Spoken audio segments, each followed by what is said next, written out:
श्री स्वामी समर्थ. जय जय स्वामी समर्थ. अवधूत चिंतन श्री गुरुदेव दत्त. नमस्कार स्वामी भक्त हो. स्वामी नेहमी म्हणत असतात, माणसाला त्याच्या जन्माचा विसर पडला आहे. माणसाला या मनुष्य जन्माचा विसर पडला आहे.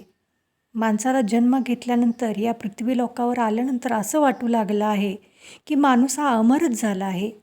त्यामुळे तो प्रत्येक आपली इच्छा, प्रत्येक आकांक्षा पूर्ण करण्यासाठी नको त्या थराला जाऊ लागला आहे. पण हे जीवन जगत असताना तो एक गोष्ट मात्र विसरत आहे की त्याला कधी ना कधीतरी हे इथंच ठेवून जायचं आहे. जे मिळवण्यासाठी, जे आपलंसं करण्यासाठी जो तो खटाटोप करत आहे, जसा त्याच्या जीवाचा आटापिटा करत आहे, एखादी गोष्ट मिळवण्यासाठी तो कोणत्याही तराला जाण्यासाठी तयार असतो. मग त्यावेळी तो दुसऱ्याच्या मनाचा पण विचार करत नाही आणि एखाद्याच्या जीवाचा देखील विचार करत नाही. पाप पुण्य तर लांबच राहिले. मग अशा भ्रष्ट लोकांना सुधारण्यासाठी स्वामी म्हणतात, एक ना एक दिवस परमेश्वराला या पृथ्वी तलावरती यावंच लागतं.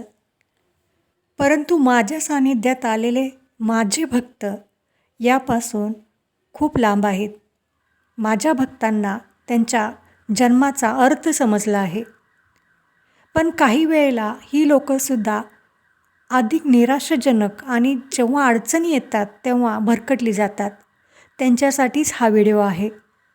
त्यामुळे हा व्हिडिओ शेवटपर्यंत बघा आणि चॅनलला सबस्क्राईब करायला विसरू नका. बाळा, तू माझ्या मार्गात आला आहेस. मी दाखवलेल्या मार्गाने तू चालत राहिला आहेस. परंतु काही क्षणी, काही वळणावरती तुला असं वाटू लागलं की स्वामी, माझ्या वाटेला खूप अडचणी आहेत, खूप संकट आहेत. मी यांना कसं तोंड द्यायचं? मी लोकांशी इतकं चांगलं वागतो. माझ्या मनात लोकांच्याविषयी माया, प्रेम, आपुलकी सगळं काही असतं. परंतु लोक मला माझ्या पाठीमागे त्रास देत आहेत. माझ्यावरती अन्याय करत आहेत.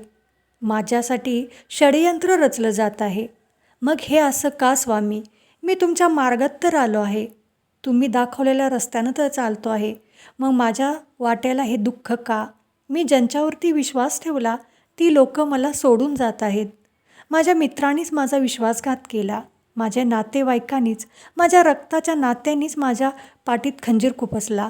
मग हे माझ्या वाट्याला का स्वामी?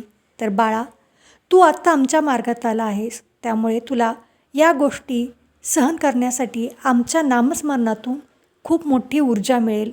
त्यासाठी आमचं नामस्मरण नेहमी तुझ्या सदैव ओठामध्ये, तुझ्या मनामध्ये आणि तुझ्या श्वासामध्ये नेहमी राहू दे. राहिला प्रश्न तुझ्यावरती अन्याय करणाऱ्या लोकांचा, बाळा, आपल्या आयुष्यात, तुझ्या आयुष्यात अशी लोकं येणं म्हणजे हे योगायोग नसतो. हे एक विधी लिखित असतं. कर्माचा हिशोब हा प्रत्येकालाच द्यावा लागतो. आपल्या आयुष्यामध्ये कुणी उगीच येत नाही.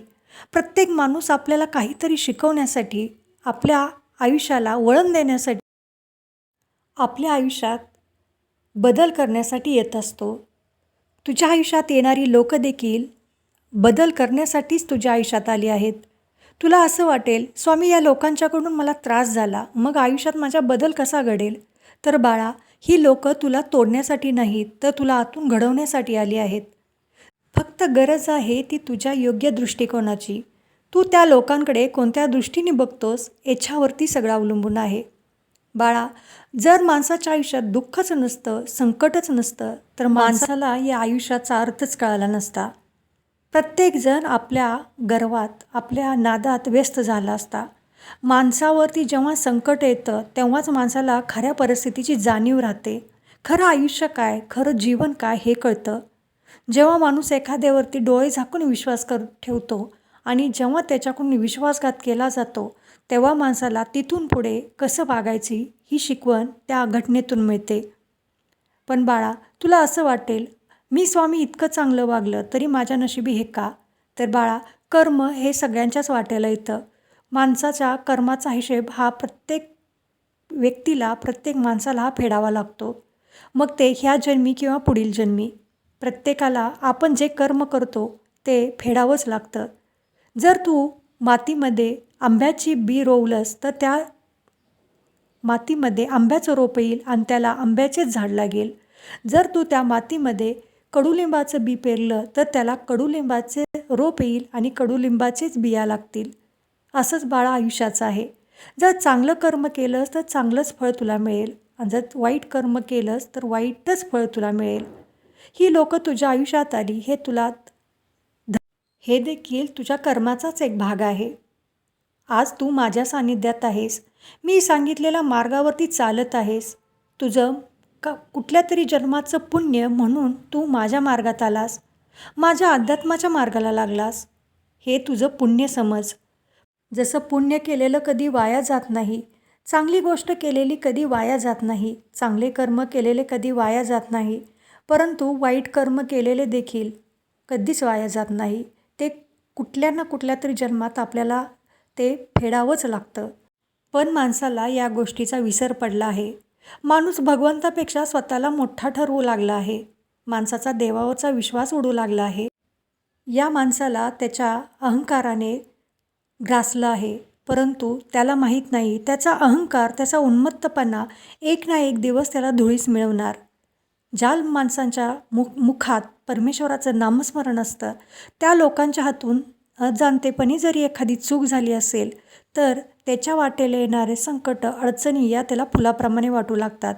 परंतु ज्या लोकांच्या मनात, ओठामध्ये भगवंताचं नाव नसेल त्या लोकांना साध्या अडचणीसुद्धा खाद्या पर्वतात एवढ्या वाटू लागतात. म्हणून बाळा, प्रत्येकाने हा विसर न सोडला पाहिजे की माणसाचा जन्म हा क्षणभंगूर आहे. प्रत्येकाला कधी ना कधी तरी हे सोडूनच जावं लागणार आहे. भगवंताने दिलेला हा जन्म प्रत्येकाला चांगल्या कर्मासाठी, चांगल्या कार्यासाठी, एकमेकांच्या हितासाठी वापरला पाहिजे. माणसाने माणसासारखंच राहिलं पाहिजे. या पृथ्वीतलावरती जे काही आहे ते आपलं नाही ही भावना जर मनात ठेवून प्रत्येकानं आयुष्य जगलं तर माणसाच्या हातून फक्त आणि फक्त चांगलं कर्म घडेल. म्हणून बाळा, तुझ्यावरती येणाऱ्या संकटांना घाबरू नकोस. तुझ्यावरती चिखलफेक करणाऱ्या लोकांना उत्तर देत बसू नको. त्यांना त्यांच्या कर्माचा हिशेब द्यावाच लागेल. याचा अर्थ असं नाही की तू अन्याय गपचूपपणे सहन करावास, पण पावलोपावली तू सावध देखील राहिलं पाहिजेस. देवाने तुला बुद्धी देखील दिली आहे. कोणावरती किती विश्वास ठेवायचा आणि किती नाही हे ठरवण्यासाठी देवाने तुला विचार करण्याची ताकद दिली आहे. ती देखील तू वापरली पाहिजेस. म्हणून बाळा, या लोकांच्या नादी न लागता तू तुझं कर्म करत राहा. माझा आशीर्वाद नेहमी तुझ्या पाठीशी राहील. कारण तू माझ्या मार्गात आला आहेस. त्यामुळे इथून पुढची जबाबदारी तुझी, तुझ्या कुटुंबाची आता आमच्यावरती आहे. त्यामुळे तू कर्म करत राहा. फळाची अपेक्षा करू नकोस. तुझ्या येणाऱ्या कर्तव्यात इतरांना मदत करण्याची भावना ठेव.